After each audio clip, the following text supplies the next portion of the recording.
মাগুরায় বোনের বাড়ি বেড়াতে গিয়ে ধর্ষণ ও নির্যাতনের ঘটনায় মারা যাওয়া শিশু আছিয়ার পরিবারের দায়িত্ব নিয়েছে বাংলাদেশ জামায়াতে ইসলামী। সামাজিক যোগাযোগ মাধ্যম ফেসবুকে দেওয়া এক পোস্টে বিষয়টি নিশ্চিত করেছেন দলটির আমির ডক্টর শফিকুর রহমান। ফেসবুক পোস্টে জামায়াতের আমির লেখেন, মাগুরার শিশু আছিয়ার পরিবার নিতান্তই একটি অসহায় পরিবার। তার পিতা একজন মানসিক রোগী। এ পরিবারে অন্য কোনো পুরুষ সদস্য নেই। মানবিক কারণে এই পরিবারের দায়িত্ব মহান আল্লাহর উপর ভরসা করে বাংলাদেশ জামায়াতে ইসলামী ইনশাআল্লাহ নিচ্ছে।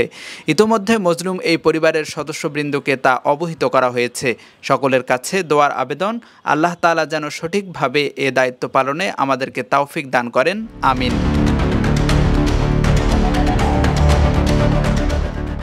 এর আগে গত ৬ মার্চ মাগুরা শহরে বোনের বাড়ি বেড়াতে গিয়ে ধর্ষণের শিকার হয় ৮ বছর বয়সী শিশু আছিয়া। পরদিন তাকে মাগুরা ২৫০ শয্যা বিশিষ্ট হাসপাতালে ভর্তি করা হয়। সেখানে অবস্থার অবনতি হলে ওই দিন দুপুরেই উন্নত চিকিৎসার জন্য তাকে ফরিদপুর মেডিকেল কলেজ হাসপাতালে পাঠানো হয়।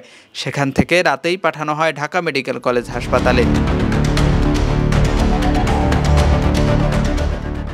এরপর গত শুক্রবার রাতে তাকে লাইফ সাপোর্টে নেওয়া হয়। সংকটাপন্ন শিশুটিকে গত শনিবার সন্ধ্যায় ঢাকা মেডিকেল কলেজ হাসপাতালের পেডিয়াট্রিক ইন্টেনসিভ কেয়ার ইউনিট থেকে সম্মিলিত সামরিক হাসপাতালে স্থানান্তর করা হয়। পরদিন রোববার শিশুটিকে সিএমএইচে পেডিয়াট্রিক আইসিইউতে নেওয়া হয়। সেখানে গত ১৩ মার্চ চিকিৎসাধীন অবস্থায় তার মৃত্যু হয়।